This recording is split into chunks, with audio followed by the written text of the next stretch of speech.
Ya Allah sen mehribon, Allahu Allah. Seni deb kuydi bu jon, Allahu Allah.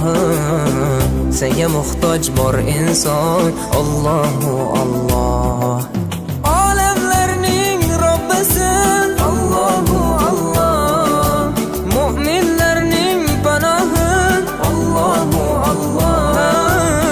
Yuragimning sultoni, Allahu Allah. Hidayat ayla bizga, Allahu Allah. Panoh bo'l yurtimizga, Allahu Allah. Iymon ber qalbimizga, Allahu Allah. Allah meni dardimni, bu ohzorimni rahmayla kechirgin gunohlarimni. Qabul etgin mehribonim duolarimni. Yo'q Xudo sendan boshqa, Allahu Allah. Muhammad Rasululloh, u Habibulloh.